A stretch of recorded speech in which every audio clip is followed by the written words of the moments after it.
How's everyone doing today? Welcome back to the GSMC Chip Shot Football Podcast, brought to you by the GSMC Sports Network. I'm your host, Manny Maradiege, live today on a Tuesday, September the 10th, to go over recapping the entirety of Week 1 in the NFL regular season. We are down after 1 week now. We can recap fully everything that happened, starting off with last night, the game between the New York Jets and the San Francisco 49ers. We're going to talk about it, review it, some takeaways, my thoughts on both teams, and that sort of thing. Then also looking at one of the worst games, one of the worst performances thereafter from the New York Giants, talking about the possibility of benching Daniel Jones already, how that is really becoming a reality after that performance, and more topics down the line as we go on with the show. So stay tuned. Make sure to also like, follow, and subscribe to the show. But before we do start, if you guys have any questions during the show, we always want to hear about it and want to know any input that you guys would like to share. We always thrive on your energy and insights whenever you guys get the chance. So whether it's a quick comment, a thoughtful question, or an opinion you just have to share, don't hesitate to drop it in the chat. Now, if you want to make it absolutely sure that your message stands out and gets featured on the show, you can use the new Super Chat feature available to you guys just by clicking the $ at the bottom of the chat box to send in your Super Chat. This guarantees that your message gets on the air, and it's also a fantastic way to support our channel. We rely on your support to keep bringing you the sports content you love, and we appreciate every bit of it. So go ahead, let us know what you're thinking, hit the Super Chat button, and let's keep this show as interactive and as exciting as possible. But if you do prefer the alternative, you could still tip and donate using the tip and donations link, gsmcpodcast.net. That way, you can still use it. Leave a comment or question there if you do prefer that method. But overall, we couldn't do what we do without your amazing support, and we're so thankful to have you guys as part of our community, always helping us out in any way that you can.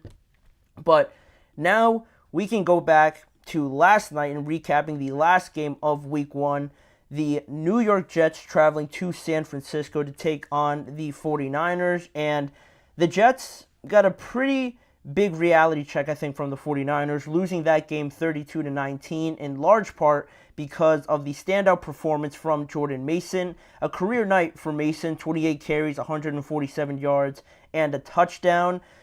You look at that stat line and you think, wow, like the 49ers really must have dominated the Jets, but it really didn't start off that way, honestly, because both teams kind of went 3 and out to start, both defenses looking pretty good right off of the bat, and then the Jets kind of strung a drive together.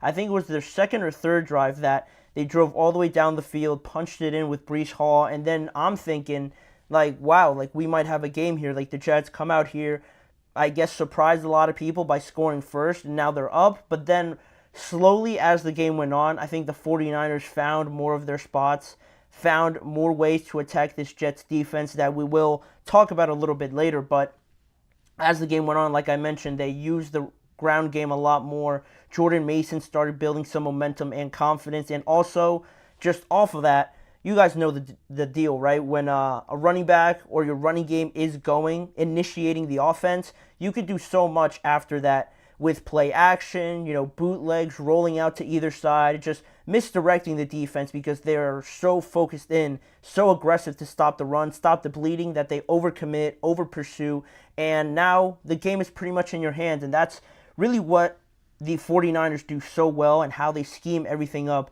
to perfection. So as much as it was Jordan Mason, and all credit to him for taking advantage of the opportunity, a lot of it, again, falls to Kyle Shanahan, his play calling, and also the 49ers defense bunkered down as the game went on even more, making it a lot tougher for the Jets to get in some of those tighter throws. Credit to Aaron Rodgers and Garrett Wilson, both of them looking very good in their connection with some back shoulder throws on some contested 1v1 catches.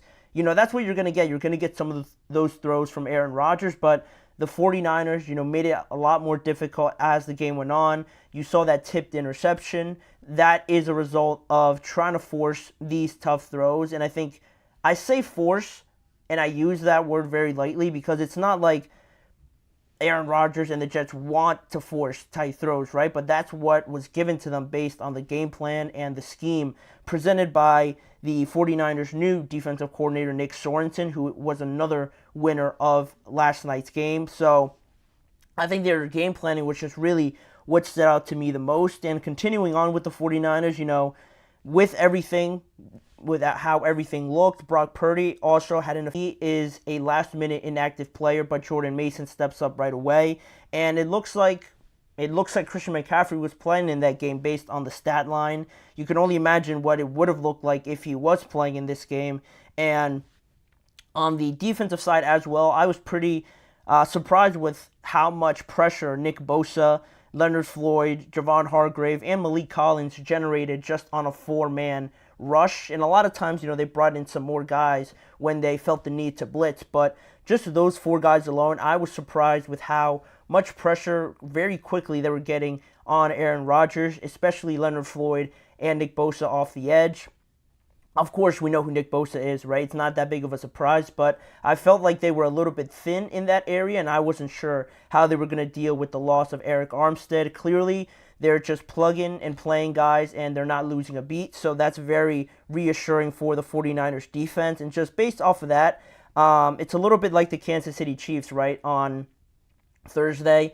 There's levels to this, right? You look at the Ravens team, a contending team, coming into this game against the Chiefs, just going back to that Thursday game, and you have a good back and forth game, but eventually you look at what makes the Chiefs, two-time defending Super Bowl champions, and what makes the Ravens, right? You see some of those mishaps pop up, some of the sloppiness of some of the plays, whereas the Chiefs and the 49ers don't really show that. The coaching, the players, the scheming and everything, it's all very organized and very efficient, and that's why we've seen this matchup so many times, and why I think probably these two teams had the cleanest games out of anybody in week one. But now if we move on to the Jets here, some good and some bad, right? I'll start off with the bad. I was disappointed, I guess you could say, with how vulnerable their defense looked, especially in the run game. Like, again, I mentioned Jordan Mason. No shade to Jordan Mason, but a lot of people probably didn't know how good he was to start the game, or even who he was to start the game. So to give him 28 carries, that's fine if the 49ers want to use him that much. But nearly 150 yards, and he probably could have scored twice. That's not something you're supposed to see from this Jets defense that, heading into this year, talked about all last year as being one of the elite defenses in the NFL. To just look this helpless in the run game was a bit concerning for me. Also, a lot of wide open guys as the game went on. Apart from the coverage from Sauce Gardner, which is what you'd expect from him, a lot of times there was a lot of wide open guys down the middle of the field or in different zones, down the sidelines. And again, it goes back to scheming these guys open, and the 49ers do a great job of it, right? Getting the Jets to overcommit, sucking them into the offense or to the line of scrimmage, and then, play action, throwing it over these defensive backs. But even still, I would have liked to have seen a bit more resistance from the secondary. So again, that could be fixed. That could be addressed as we go on. But to start off the year, the defense overall, I thought it would be more solid. And I thought they'd keep the Jets in the game, knowing that the offense has a bit more to figure out, right? You get Aaron Rodgers back, you get Mike Williams in. You're really still trying to figure out this offense, and the defense is pretty much the same from last year. So it was kind of the opposite last night. It looked like the offense was out there a bit longer,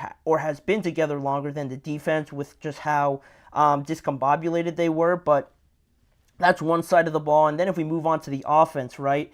I think it looked good at certain points, and then other points you see why, this is going to be a work in progress, right? The third or second drive, like I mentioned, Aaron Rodgers put a great drive together, connecting multiple times with Garrett Wilson. He looked good on some contested catches, but again, I think the need for some more playmaking, maybe you can get it out of Mike Williams. You weren't really going to know that in week one after he was coming off of an ACL injury, but I just need to see a little bit more on the pass-catching sort of skill-based players rather than, just always going to Wilson, because against good defenses, that's going to be taken away. everybody always says it with Bill Belichick. He always tries to take away your best player. And, good defenses are going to be capable of doing that. I'm sure there was a lot of double coverage, a lot of attention to Garrett Wilson where it made it tougher for some throws. Rodgers still tried to force it to Garrett, and it ends up in a tip ball, and it gets intercepted, right? So those kind of things, I think, would be alleviated a little bit more if you had more pass-catching options. Allen Lazard didn't look great.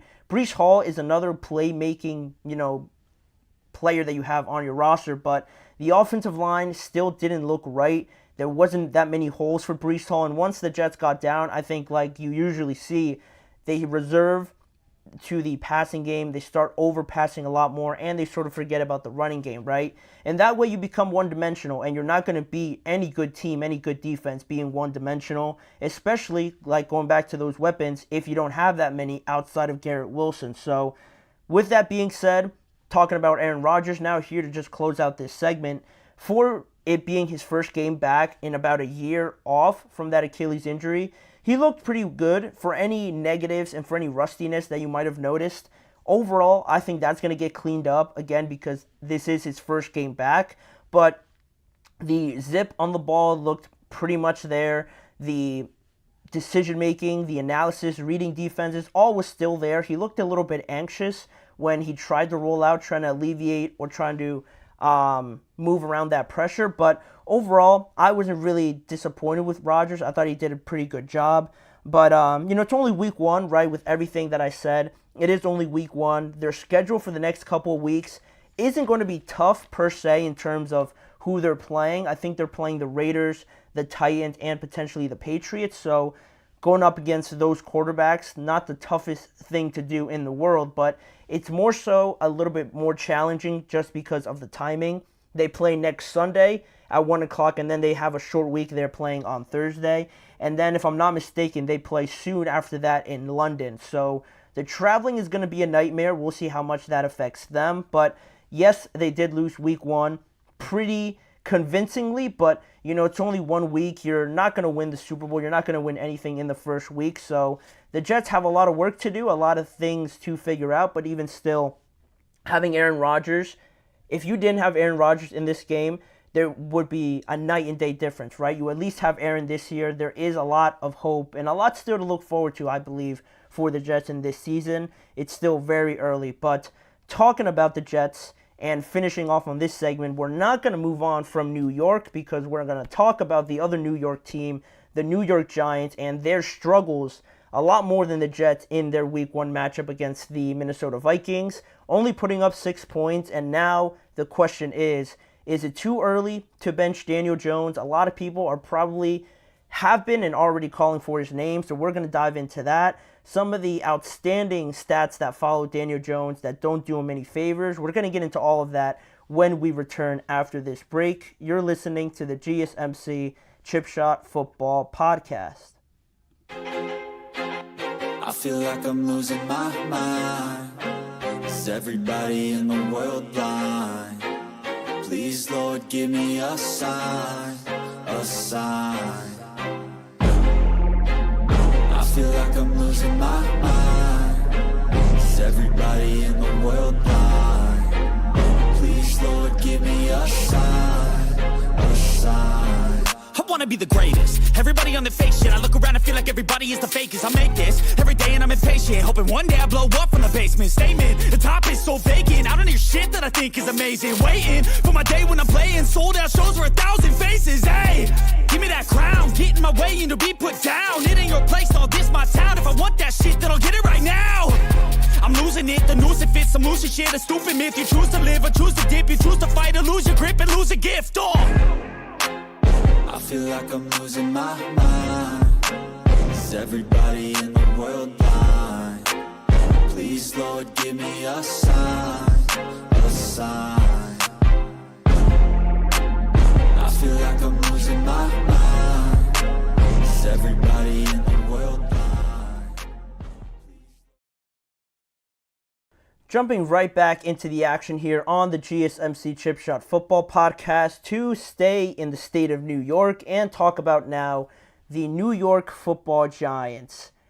not the same expectations as there were on the Jets, right? Because of all the excitement around Aaron Rodgers, the talent that they have on their team. Not so much the same thing for the Giants. And I think it all culminated in week one, kind of showing everyone what they already kind of expected, right? What they were already thinking this season was going to go like, because the Giants lost at home to the Minnesota Vikings 28-6, scoring the least amount of points this week. And based off of that fact, not only the scoreline, the stat sheet, and whatever, and how it looks on paper, but just for the fans that were there watching on TV or anything like that, just based on what they saw, wherever they did see it, people are already calling and thinking about benching Daniel Jones. Unrealistic, I think, to kind of defend him here.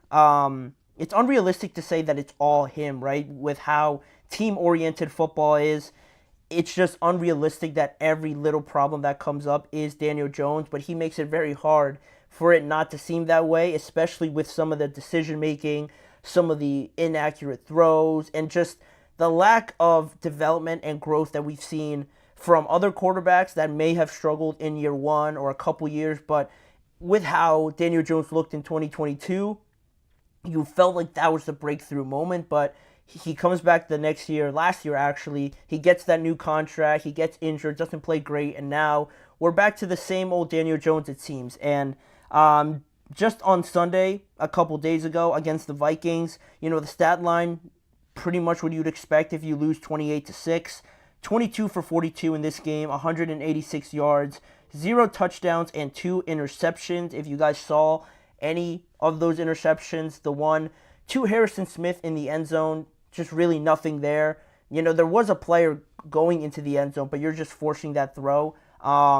It can't be so direct and such in a way that it's a line drive, because you basically threw it at Harrison Smith's face. So that was one. And then the other one, obviously the screen backed up against his own end zone. The screen to the right gets picked off by Van Ginkel there. And those are always more, I think, a credit to the defensive lineman, because that's extremely tough for how close he was to Daniel Jones. But when it's not your day, it's not your day, right? And that's what it was. Van Ginkel just picked that thing out of the air and just walked basically into the end zone. And that was pretty much it in that game. As if anybody thought the Giants were going to come back, that pretty much did it. And, the boos started raining down during the game, obviously, and then afterwards. I'm sure you guys saw the clips of Daniel Jones walking out of the stadium. More fans just waiting for him to boo him. And, with all of that being the case, with it being so obvious, as it seems that Daniel might not be the answer, Brian Daboll has reassured that Daniel Jones will continue to be the starter going forward. And that is typically what you see out of coaches, right? You don't want to make such a just sudden decision with especially your starting quarterback. You don't want to be so impulsive, is the word I was looking for, when deciding who your starting quarterback is, right? But it's not like this is the first season. It's not like this is his first year, or he's a rookie or second year player. He's pretty well into his career now. He's already gotten paid, which is great for him, but makes the situation worse, because he's not living up to that contract. And now, not only is he getting paid too much in a lot of people's eyes, but he's not, validating that contract. And it just seems like the Giants are basically playing for nothing, for no improvement at that spot. So with that being the case, now I dug up some of these facts that I found about Daniel Jones, some of these stats that have followed him throughout his time here, to kind of show you guys and paint you a picture as to why, to answer the question, why I don't think it's an overreaction to bench Daniel Jones just after week one, because it's been years now that I think we've seen the same thing, and just throwing him out there and expecting him to just be a different quarterback because you think you're going to implement some different scheme or a different game plan for a different opponent, it's just insane. Doing the same thing over and over again and expecting a different result. So to give you guys an overview of what Daniel Jones has been in his time in New York, you look at it, since he's been drafted in 2019, he's had head coach Pat Shurmur and Joe Judge both fired in their stints. Offensive coordinators Mike Shula and Jason Garrett also fired in their times there with the Giants and with Daniel Jones.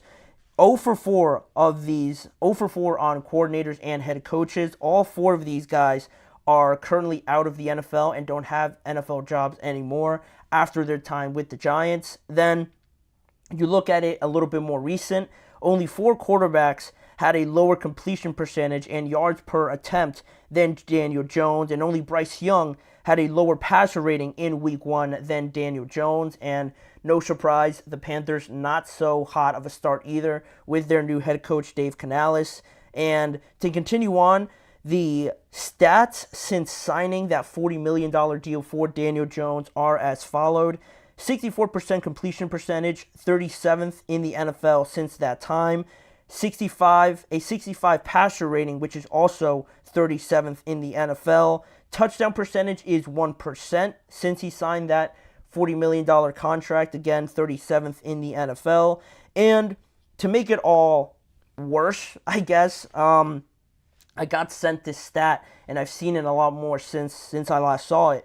Daniel Jones has thrown more pick sixes than touchdowns for the New York Giants since he signed that $40 million deal, 2 touchdowns in his time since that deal, and 3 pick sixes as well.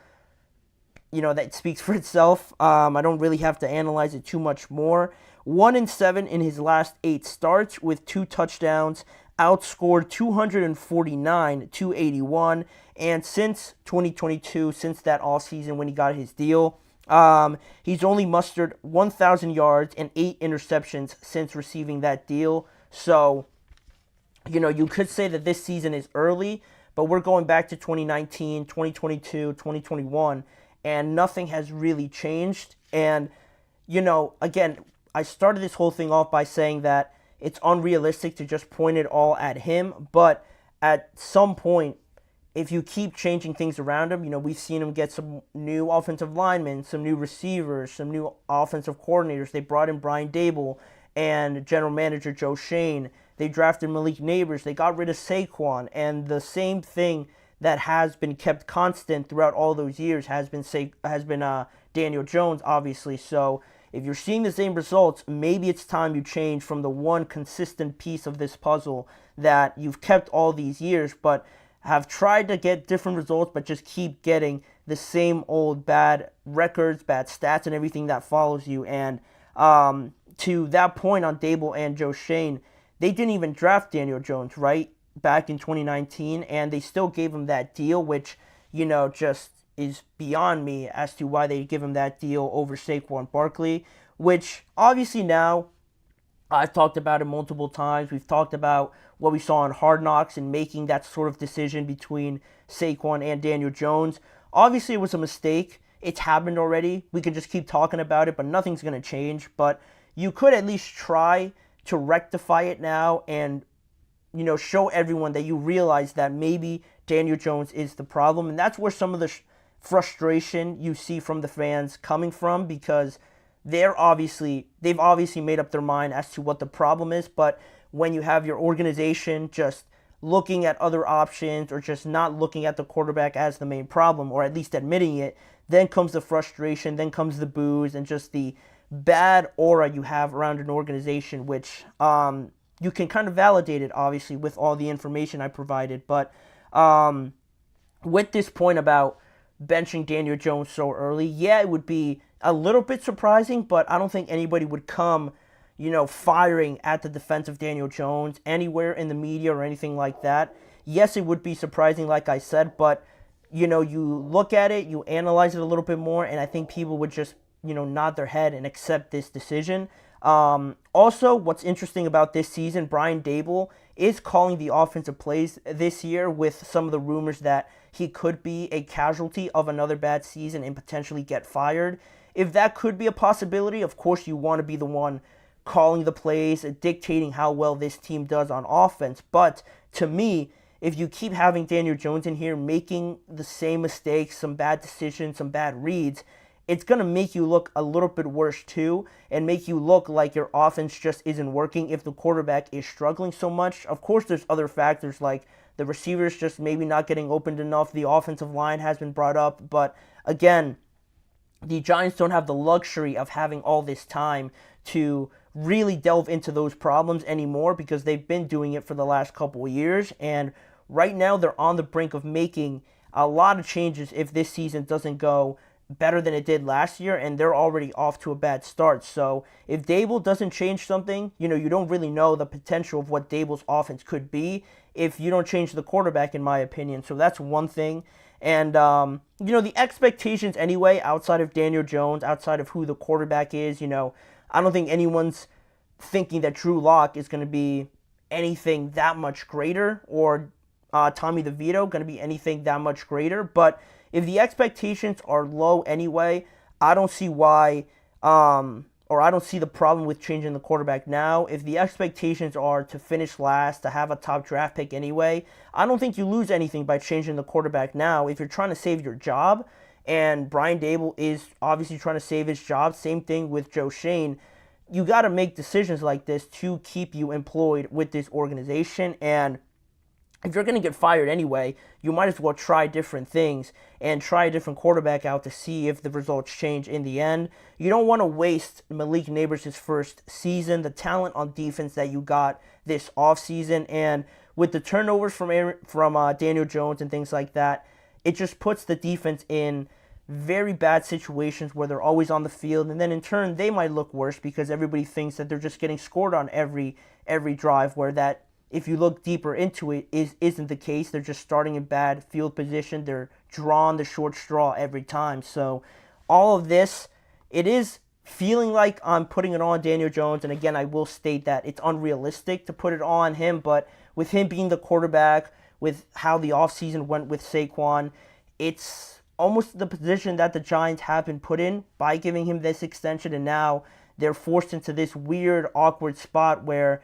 yeah, all the pressure is on Daniel Jones, and that might not be fair to him because they haven't, brought in other parts of it that could help him out a little bit, but it does come to a point where a lot of it could just fall on Daniel Jones. So we'll see when that time comes that they do bench him. I can't see it extending anywhere longer than 4 weeks or 3 weeks or anything like that if he keeps performing like he has, but that is something we will keep track of as we move on through the season. But moving on now with the show, sticking on the topic of quarterbacks, we're going to talk about the situation in Pittsburgh. Justin Fields got the start this Sunday. Mike Tomlin spoke about the quarterback decision today. We're going to include some of those nuggets in this next segment, but also just talking about whether Justin Fields should continue to be the starter or will Russell Wilson reclaim his spot. That is coming up after the break. Don't go anywhere.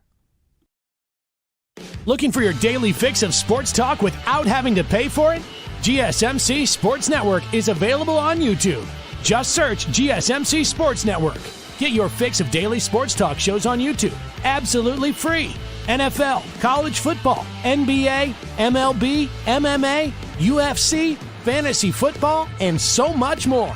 GSMC Sports Network has shows running all day long, with new sports shows starting every 2 hours. Just like on your favorite cable sports channel, except GSMC Sports Network is absolutely free. Just search GSMC Sports Network on YouTube to catch one of your new favorite shows, like the GSMC College Football Podcast, Chip Shot Football Podcast, Hoops and Heels Women's Sports Podcast, GSMC Basketball Podcast, and so many more.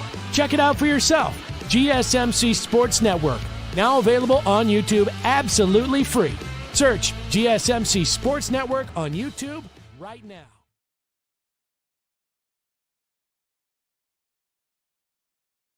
We are back here on the GSMC Chip Shot Football Podcast to continue on our topics about quarterbacks in the NFL. And one of the more interesting pieces of news regarding quarterbacks was around the Pittsburgh Steelers, right? Because to give you a little bit more context about this entire situation that culminated on Sunday, last Wednesday through Thursday, Russell Wilson already named the starter for the Steelers at this point. He appeared on the injury list with that calf problem that has been bothering him all throughout camp. He appeared on the injured list halfway through the week last week, so obviously that was a cause for a concern, and it didn't seem that bad until obviously it developed a little bit more. We got closer to the game, and we saw some reports that said that Justin Fields could be the likely starter now because of that calf problem. And as we got closer to the weekend, it was announced on Sunday, the day of the game, that Justin Fields will indeed be starting. And, that was that. That's what they were rolling with.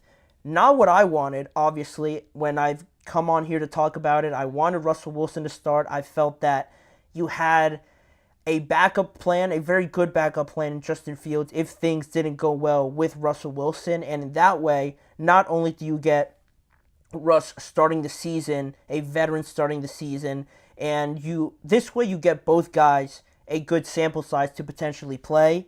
Because if Russ started, I felt like it was inevitable at some point that Justin Fields did come into play.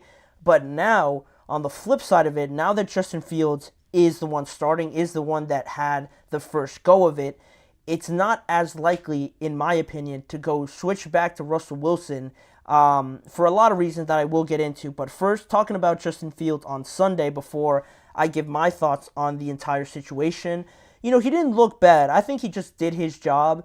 I've seen people call it steady. His performance was steady. He didn't lose them the game. He made some pretty good throws to George Pickens down the field.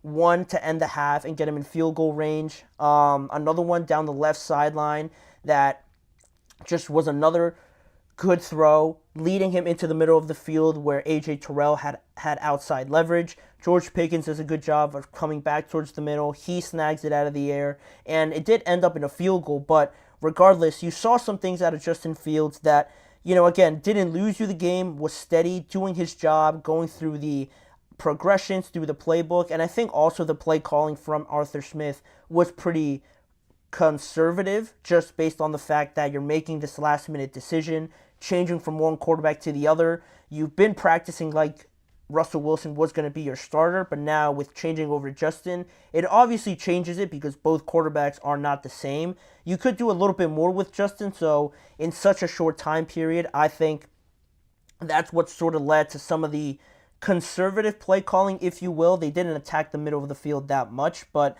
now in that game against the Atlanta Falcons, they did end up getting the win, 18-10. 6 field goals by Chris Boswell.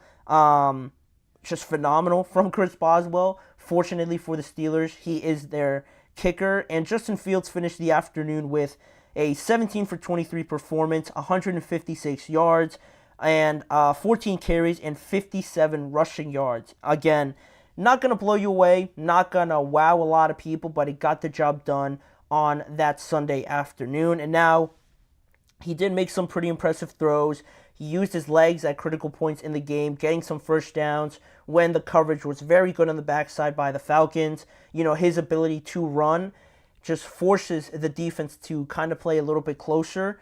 Now, were they getting prepared for Russell Wilson? Probably, but they still had to prepare in some capacity for Justin Fields, and that is always going to be there. You're always aware of his ability to run, but you're not overly too concerned with having so many people around the box just right off the bat. So Justin Fields made him pay a little bit, got some first downs that way, especially towards the end of the game. And now comes the evaluation part of it, right? Now comes the decision-making portion of everything. Most importantly, the Steelers got the win on the road where they were definitely not the favorites going away to the Atlanta Falcons. They were definitely the more exciting, more anticipated team at home with Kirk Cousins, all their weapons. Now, Kirk didn't look great. He looked pretty uncomfortable, but that's, a different situation, right? The Steelers did their job. Their defense did very well in shutting them down in the second half, pitching a shutout in the second half. So, the Steelers and Mike Tomlin are always going to take the win when they can, in any which way that they can. But now, is Mike Tomlin willing to change his ideals, his priorities is the word I was looking for? Is he willing to change his priorities to sort of go back to Russell Wilson? And what I mean by that is the main thing that Mike Tomlin talks about is winning, right? He doesn't care who you are, how you're built, what year you're in, where you come from, what school you went to. If you're a good player and you help them win games, you're going to have a good role on this team. If you're drafted, undrafted, first round, sixth round, anything like that, it doesn't matter. And I think in this situation, now because, like I said, the order got messed up and Russell Wilson was supposed to go first starting this year, and then it made it a little bit easier to transition to Justin Fields. Switching up this order and throwing it out the window now with Justin Fields up first, it makes it harder for me if I'm Mike Tomlin, and based on how and what he has said before, I think it just makes it extremely difficult now to go away from Justin Fields for a couple of reasons, right? Because he got the win. He was the starting quarterback in this win. He made a lot of big plays as well to get the Steelers in positions for field goals, or at least in scoring position. Yeah, they didn't score touchdowns, but Justin Fields played a good role in them winning the game. I don't know if you could just switch back to Russell Wilson, because I understand the Steelers named him the starter and he wasn't able to go because of injury. It's not like he played bad or anything like that. He was just injured. So in one hand, I think it's hard to go away from Justin because he just, orchestrated a win in such short notice, getting, I'm sure, the announcement on Saturday or on Sunday morning. He got prepared. He was prepared for that moment, and he got the Steelers the win. And then also you have Russ, who, if you're thinking about it morally or anything like that, he didn't lose the job. He just got hurt. He just wasn't able to play. So is that fair to Russell Wilson to just, say, tough, you lost the job, you weren't healthy? It's Justin's job now, right? That doesn't seem too fair. And I don't think, on the other hand, that the Steelers can go the entire season without at least knowing what they could have gotten from Russell Wilson. And that's what makes this decision so tough, right? Russ didn't lose his job, and it's not really too fair to just take it away from him. But also, you look at this calf injury, and with, I think Russ is 34, 35 years old or something like that, how much healthier is he really going to get? Is that calf going to be 100% by next week? That's not a guarantee. In the press conference today, Mike Tomlin says that they're just going to go with the regular workflow. They're going to evaluate how Russ, gets back to normal, hopefully at some point this week through their practices. But he did say they are prepared for Justin Fields to start again. Not naming him the starter. I've seen a lot of posts that make it seem like that, but I don't think that's what Mike Tomlin was trying to say. I think he was just more so saying that they're going to be prepared if he starts again. I don't know how else to say it. Pretty much, I think Russ is still the starter, even if Mike Tomlin didn't say it, but I don't know if that decision is just that simple as just saying that Russ is first on the depth chart, so he's our starter. I think after what he saw on Sunday from Justin Fields, I think that, on top of the fact that he did get the win, and you're not going to stop a moving train now at this point, right? Justin Fields probably feels pretty comfortable, probably feels that he did enough to help orchestrate this win. And with that being the case, we talked about, is it fair to just not give Russ an opportunity? Is it fair to just take it away from Justin Fields now, even after he played pretty well, made some good plays? Is it fair to take the starting job away from him and just give it back to Russ? You could look at it a bunch of different ways, and it's a very tough decision. Gladly, I'm not making it, but still sticking on Russ. You don't know how this calf injury is just going to play out throughout the rest of the year. I'm not sure Russ, if he's playing in that game, sticking specifically to Sunday, if he's extending plays like Justin, if he's participating in some designed runs. Maybe he's making more throws than Justin, that's a possibility. But in terms of running, if the game plays out in the exact same way that it did, the exact same scenarios, I'm not sure that Russ gets some of those first downs running. I'm not sure he gets the yards that way because of the physical abilities that he has now, being a bit more of a veteran in this league. And the arm talent is still there, obviously, but that's what comes with Russell Wilson, right? The negatives, you take away the running ability where Justin Fields gives you that different dimension. So that's where we stick at this moment. And also, you have Denver coming up. I thought Russ was going to be the starter and was going to be able to play right off of the bat because I felt that you could give him these first couple of weeks at least and then make a change. But you would expect Denver in this game for Russell Wilson to want to play, but right now it doesn't look like he could, one, be healthy enough, or the fact that, again, Justin just led them to a win, did his role in it. He might not have shown out, but he was the starting quarterback and they won the game. You think Russ would want to play more so against the Denver Broncos, but who should start in that game, right, still remains the question. That's another reason why maybe you throw Russ out there. I don't know. But if I'm going to give my answer, if I'm going to make a decision on it, I think you didn't want it to play out this way, obviously, but I just feel like it's not a good decision to just give it to Russ just because he was named the starter. You're gonna have to adjust in the NFL. There are some unforeseen circumstances that you do run into, and you just gotta roll with it. And if you're able to strike gold like the Steelers have with having two capable quarterbacks, I think you just have to ride this momentum. And of course, it's not fair to Russ. He didn't lose his job, but the injury and how everything played out, I don't think you could just go back to Russ. One, because if he does play bad in this game, you're just going to throw Justin Fields out there and expect him to win without being named the starter. And also, if he goes out there and, they play all right and, say they get the win, now they're 2-0 with two different starting quarterbacks in each game. So that doesn't make it any less of an issue or any less confusing. I just feel now keeping Justin Fields in this spot will make it a lot easier going forward. And it's a great opportunity. Justin, to his credit, took it and played pretty well.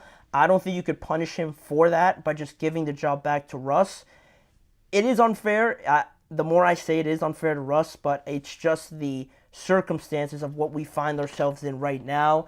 I'd be shocked if Russ healthy, he just gets the starting job back. I don't really think he's going to be healthy in Denver, and if that's the case and Justin does start again and they win again and he plays all right again or even better, I don't think Russ is going to see the starting job at all this season, right? The more we see of Justin Fields now before Russ is healthy, the harder this decision is going to be to go back to Russ because Justin's playing well and you just can't switch him out because of that. So that is my thoughts on it. Let me know what you guys think, if Russ or Justin should be the starting quarterback for the Steelers. But with that being the case, we're going to move on to some more quarterback talk on today's show, this time looking at the three rookies that made their debuts on Sunday: Caleb Williams, Jaden Daniels, and Bo Nix. Most of them got the win, or actually Caleb Williams was the only one that got the win, but all of them didn't necessarily play great. We're going to look into more of their performances and dive deeper into that when we return just after this break.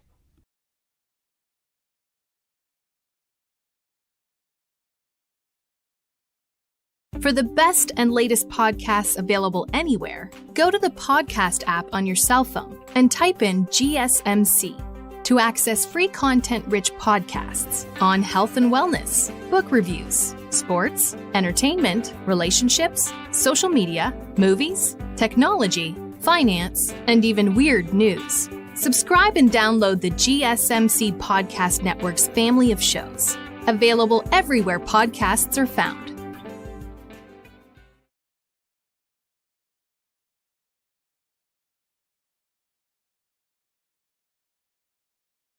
Back here now on the show, looking at some of the exciting performances from the rookies in this year's draft class and how they fared in their first NFL regular season starts this past Sunday.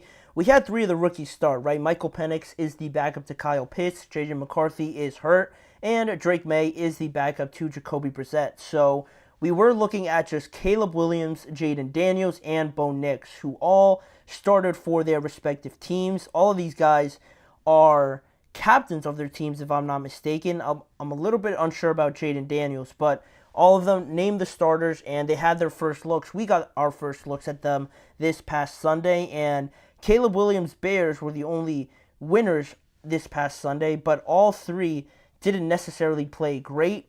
Even if the Commanders and the Broncos lost, Caleb didn't play too well in the win over the Tennessee Titans, and we're going to start with Caleb Williams here. We're going to look at how he fared in this matchup against the Titans.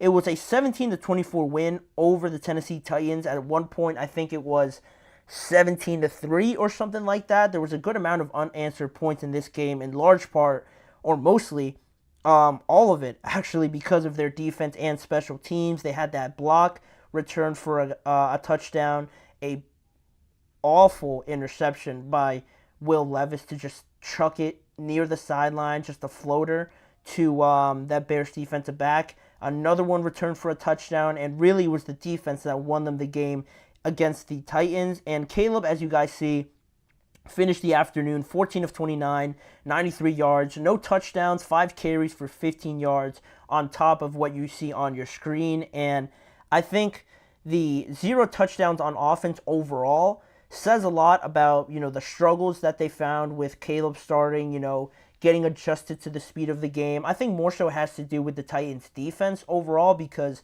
I was a big fan of their defense heading into this year. And, this was a comfortable win for the Titans. I want to say that before anything. This was a comfortable win if they just...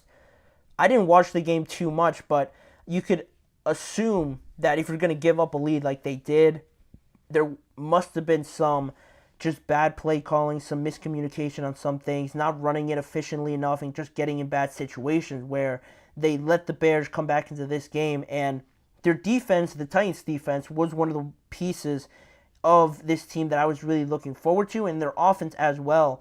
Even though I had questions about Will Levis, they looked like they were getting off to a good start, but obviously those doubts came in at the end, and it didn't turn out well for their offense, even though their defense played very well. I don't even know. They didn't allow a touchdown on their possessions, right? The Tennessee Titans defense didn't allow anything to happen, and they still lost the game. You can't play it any better than that. But, the offense still has a way to go. But sticking with Caleb Williams here and just how he performed, still looked a little bit jittery, a little bit anxious, if I would say.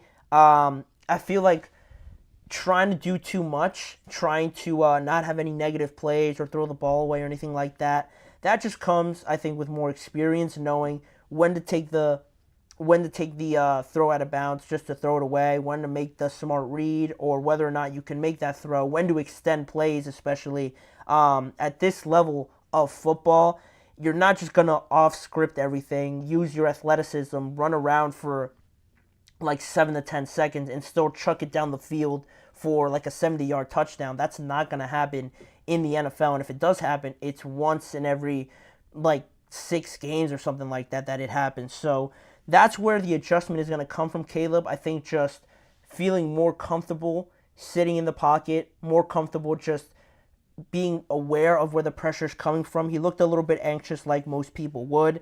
Adjusting to the speed of the game, still, I think, underestimating the athleticism of the guys that he's going up against, the grown men that he's facing, getting paid for what they do. It makes a difference, obviously, right from the college level to the NFL. And, just happy that he got away with it. In this game, their defense is legitimate. It is something they could lean on, like you would have hopefully thought you'd see from the New York Jets.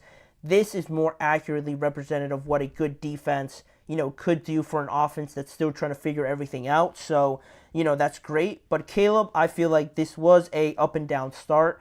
He had some nice throws. He did make some nice plays. But overall, that he can play better. He said that he could play better. And you're lucky to escape this one with a win. And I'm just happy he really didn't try to force anything too much. Yeah, there were some plays where you're just like cringing a little bit or hoping that he doesn't make a mistake. But overall, he's just going to get better, learn from this, and I was pretty satisfied with what I saw. Then, looking at some of the other performances, we look at Bo Nix, against the Seattle Seahawks. A bit more to talk about here. A 20-26 loss in Seattle to the Seahawks. He finished 26-42 for 138 yards, 0 touchdowns passing. He had 1 touchdown rushing, 2 interceptions, 5 carries for 35 rushing yards, and that 1 touchdown, like I said.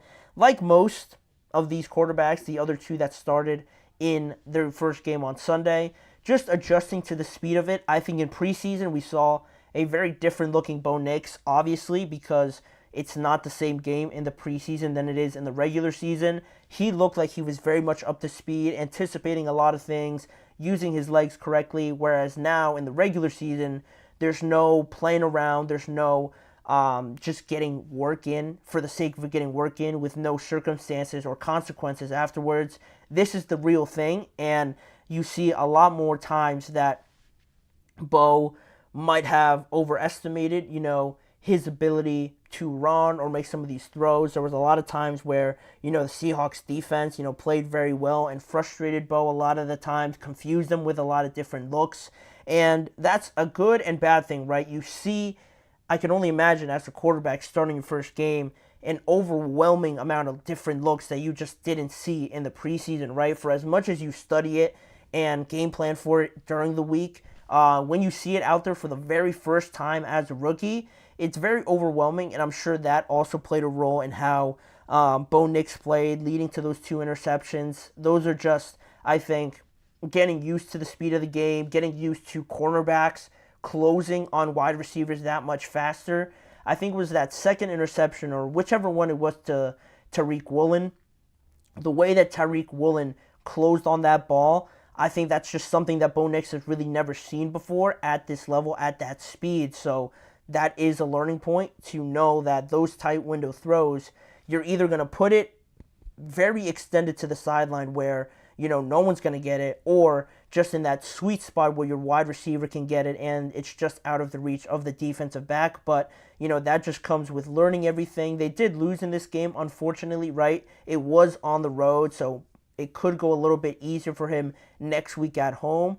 That all played into it, but not overly awful. He did have some good plays. That running touchdown was great to see from him. That's the kind of character and attitude you're going to get from him. So I did like seeing that, but again, it is just a case of learning and getting up to speed with everything. And then the last quarterback that we have here that did start is now Jayden Daniels against the Tampa Bay Buccaneers. Jayden Daniels also on the losing end, 20-37 down in Tampa. He finished the afternoon 17 of 24, 184 yards, no touchdowns and no interceptions, but he was the leading rusher on the Washington Commanders with 16 carries and 88 yards and 2 touchdowns as well, which I'm not a huge fan of it, and I think it just stems from the fact that, like we said, all offseason, they did a great job of rebuilding this roster, but the big hurdle in all of this is that they didn't get another weapon. They ended up trading one of their weapons in Jahan Dotson to the Eagles rather. So, outside of Terry McLaurin, Diami Brown is there. You have Luke McCaffrey, but you have Zacchaeus as well. But it's not the level right now that you would love to have for Jayden Daniels, I believe. Terry McLaurin's great, but you need more guys like him to really help out Jayden Daniels. Debate of settling and running versus the receivers not just being open is a discussion that we're going to have, I think, continuously. You see some of the looks and whether he just decides to run it or decides to try to fit it into a tight window or not throw it at all because the receivers are just not getting open.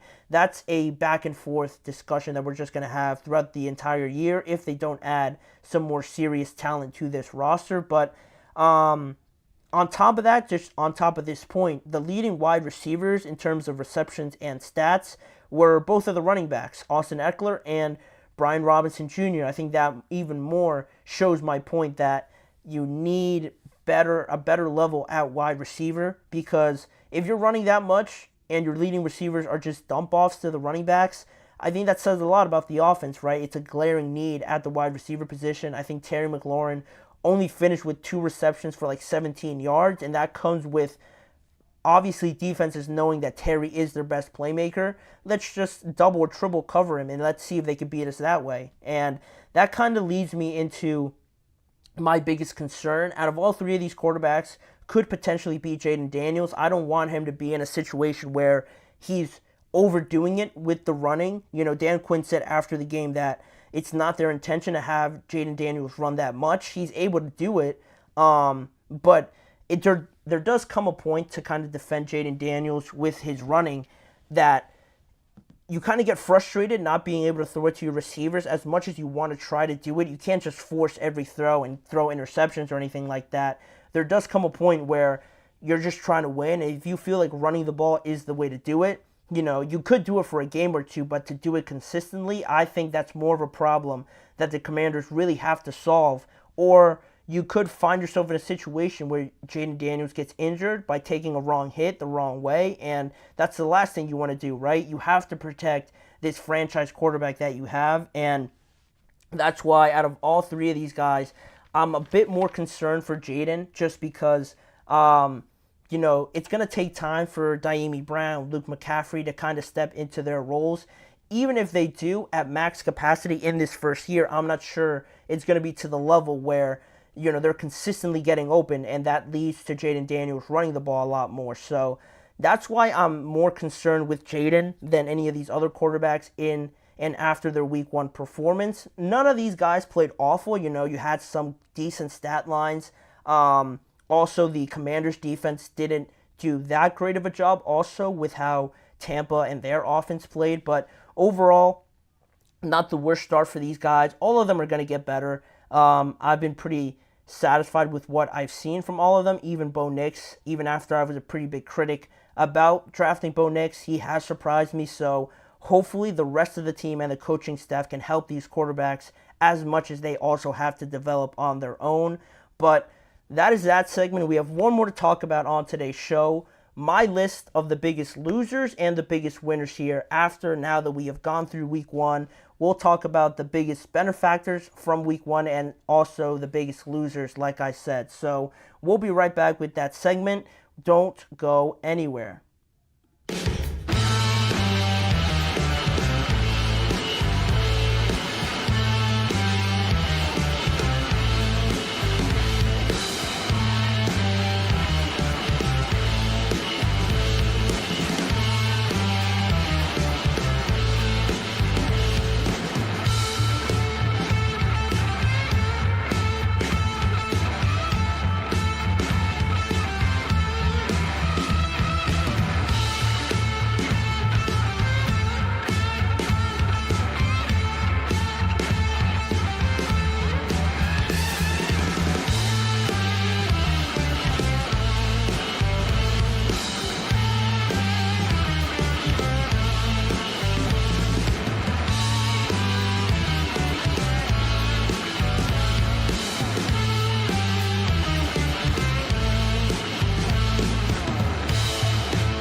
Thank you for joining me here on the last segment of today's show. Now that we have officially gone through the first week of the NFL regular season, we're going to take a look at my biggest winners and the biggest losers from the first week of the NFL regular season.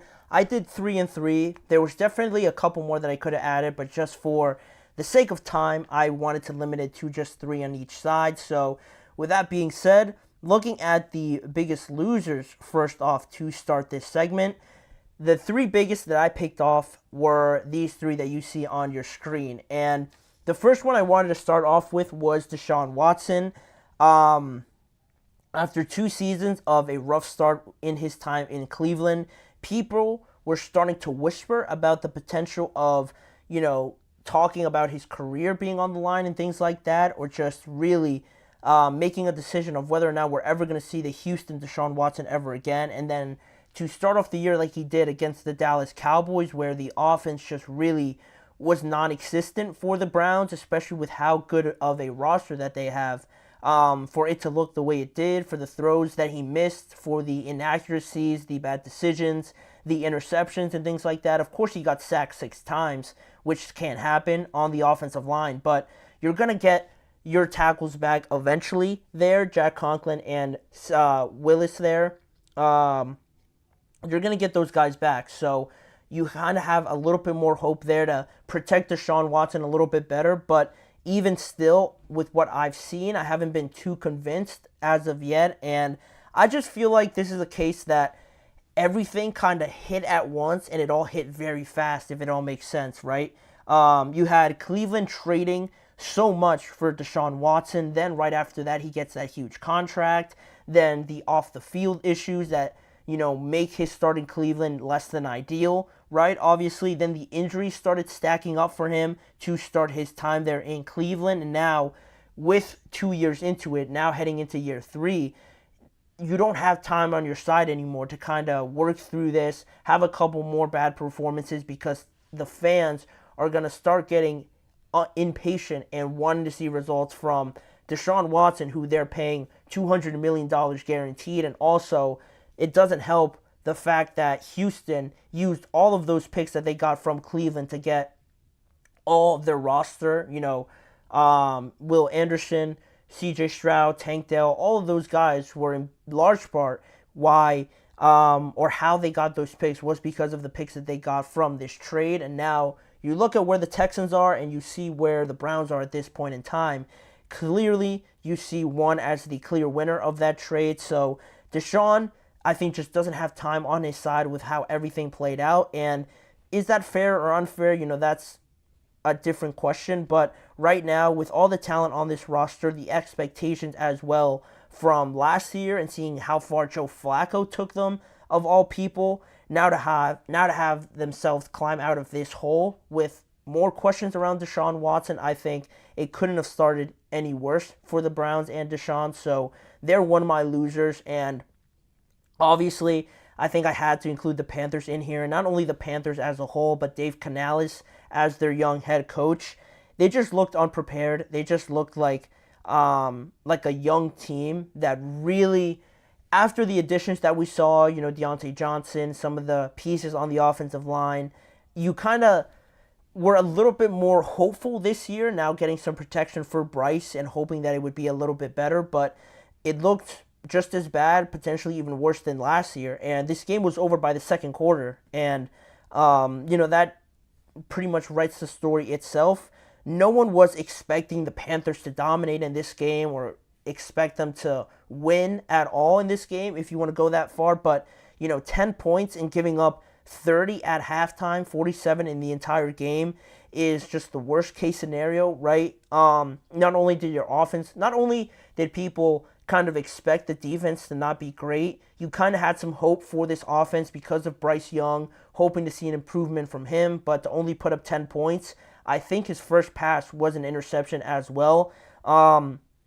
It doesn't help out the case for Bryce Young. And also, this being Dave Canales' first head coaching job, for how young he is, people, I'm sure, are already second-guessing that decision if they're Carolina Panthers fans out there with having such a young coach. It showed his inexperience in this game. And also, there was no running game. The lacking of experience and the fact that you may be without Derrick Brown, Derrick Brown, one of their best players overall on their entire team, with that potential meniscus injury that he suffered. You couldn't have started with a worse case scenario than the Panthers, right? Bryce Young looking just as bad as last year. The offense looking potentially even worse than last year. You lose one of your best players, and also you look back on history. The last three drafts, right? They drafted Bryce Young. The year after that, their first round pick went to the Chicago Bears. Then now this year it could look like they could have the first pick again, and that's not something you want from an organization that has been trying to build themselves out of this hole. So not a great start in this project now with Dave Canales. The last thing also you want is to have Bryce Young have another head coach in just his third year in the NFL. It's not a recipe for success at all with Bryce, so hopefully they could rectify this and be tremendously better next week. And then the last loser I have here, similar to these other guys, is the Los Angeles Rams, and it is a bit different just because they're not a loser in the way that they played. I actually was very happy the way that they played, taking it to the Lions, getting a chance to win in that game, but ultimately they lost in overtime. But the injuries and how those injuries could affect an older roster is something of my concern, and just how unfortunate they were. They were one of the biggest losers for that fact. I don't mind the losing. The Lions are not a team to lose to and feel embarrassed about by any means. But the injuries, right? The injuries are the main reason why I have them on here. Puka got hurt in the second quarter. It was later diagnosed that he re-aggravated that PCL injury, a PCL strain that he was dealing with throughout training camp. He was placed on the IR. Now you're going to be without him for the next 4 weeks. Their guard, Steve Avila, suffered an MCL sprain as well. He could go on the IR as well. Their backup tackle, Joe Noteboom will be out for weeks now with a high ankle sprain. Their other guard, Kevin Dotson, is day-to-day right now, also with an ankle sprain. And they just can't catch a break. Just in the first week, all of their offense is just decimated. Their offensive line is just turned into dust. And how that affects, Cooper Kupp, who has also dealt with injuries just off of last year. If this offensive line is less than, 40%, 50%, how does that affect Matthew Stafford getting hit a lot more? He took some pretty hard hits in the game against the Lions, and that can't be a constant thing for a 36-year-old quarterback. You just can't have that. And to be without Puka for 4 weeks and potentially one of your best offensive linemen and a couple more, it's very unlucky and it's very unfortunate. And that's why I have the Rams, along with the Panthers, along with Deshaun Watson and the Browns, as the biggest losers after the first week. And now turning it up a little bit more, ending this show on a positive note, we're looking at the biggest winners here on your screen. Jerod Mayo is the one I want to start off with. No way the Patriots should have won this game. I'll say it. I know everyone's thinking it, that there's no way they should have won this game. I'll say it again. I have no idea how they won it. Upset Cincinnati on the road with a clean game, from Jacoby Brissett. That was a positive sign. The run game it looks like their running game was in mid-season form. It looks like their running game has been going for the last 10 weeks or something like that with how well Ramondre Stevenson played. The offensive line was a question in the preseason, I think more so with pass blocking. So one way to fix that is to just run the ball every other play and, win the game that way. And that's exactly what they did. The defense played very good. They based their approach on, like most teams do, some of the fringe teams, I would say, right?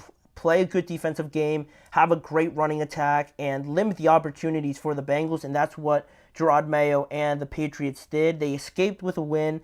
Talent didn't win them this game, or it's not going to win them most games, if any, at all the rest of the season, but it was more of the game plan that I saw from Jerod Mayo, the scheme, which is a good sign for him, for this Patriots team to start this year 1-0. And good for Jerod Mayo, a first-year head coach, to get a win like this is going to help his case a lot more, and I was happy to see that. Then, sticking to the quarterbacks in a sense here, we just talked about Justin Fields in the previous segments. He was one of the winners that I saw in this week just because he has the opportunity now to steal this quarterback job right under Russell Wilson. Again, unfortunate with the injury for Russ, but it gives Justin Fields this opportunity to start, and he took advantage of it in week 1. He also just didn't lose the game for the Steelers in such short notice that he was notified that he was going to be starting, and he actually made some great plays, albeit a couple of deep throws to George Pickens. No touchdown scored, but to get the win in a just crazy weekend leading up to it, not knowing who the starter was going to be, it kind of validated the noise around the offseason for some of the fans that wanted Justin Fields to start. He kind of showed why he should be the starter with his running ability, bringing a different dimension, a different threat to the Steelers offense, which me watching the game was a breath of fresh air, seeing your quarterback actually being able to move. So with that and how well he played, the Steelers defense looking great, I had to make Justin Fields a winner overall. And potentially the biggest winner, I think more people are talking about it as this week goes on, Josh Allen and his MVP case. Josh Allen and his MVP odds, I think, are the biggest winners as well. Finally starting to get, I think, some of the recognition. I think this season we'll start getting some of that recognition for MVP that some people have been longing for Josh Allen to get. He was basically the entire offense for the Buffalo Bills against the 49ers. 232 passing yards, 2 touchdowns in the air, 39 rushing yards, and 2 rushing touchdowns as well. Led 21 unanswered points against the Cardinals in that second and third quarter where he just took over. He was down 17-3 at one point, and this is what great players do, right? With the questions at wide receiver, the running game being there, might not be there. Great players are able to change the dynamic of an entire game just by being themselves and just showing how talented they are. Patrick, Lamar, all have that ability to do so. Josh Allen, rightly so, reminds everyone of how good he is, just winning the game for the Buffalo Bills on his own. And even with how new this offense is with a bunch of new guys, just the fact that Josh was out there and having him as their quarterback won them this game. And I think this is going to be sort of the storyline and the narrative going forward, that Josh is going to have to do everything for this Buffalo Bills team. And if they continue to win, this MVP case for Josh is going to become more and more legitimate as we go on in the rest of this season. He put the league on notice, in my opinion, with this performance that, hey, like, I might have a bunch of new guys, but I'm still here. I'm still that guy for this team.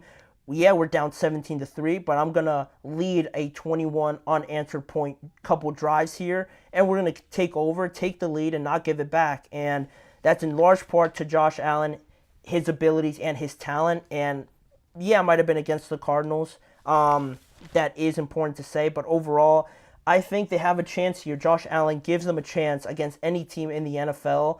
I was surprised with how well he played. I had my doubts around this Bills team, but after the first week, I think Josh, for most, has made a great case to be the leader for the MVP odds just after 1 week. So for me, he had to be the biggest winner of week 1. But let me know what you guys think of my choices and who you guys have as potential winners and losers as well. But that pretty much wraps it up for today's show. Thank you guys for tuning in. Please remember to like, follow, and subscribe to the GSMC Chip Shot Football Podcast, as well as following the network on all forms of social media. If you want to catch more of this show, check out both YouTube channels for a variety of different ways to watch content around the NFL on those channels. And also, if you want to catch more of the live shows, check out and tune in every weekday at 6:30 p.m. Eastern Time for more headlines, more breaking news, more coverage around the NFL with me, Manny Maradiaga, as your host. Thanking you guys for joining me. We'll be back tomorrow to talk some more news, some more stories around the NFL with you guys back on here.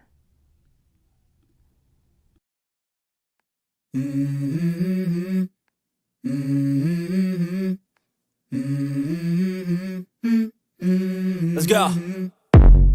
I wake up to a little bit of drool on my pillow, feel like it's gonna be a bad day. Yeah, I'm tired of shit, and the coffee ain't hit yet, damn, ain't that great.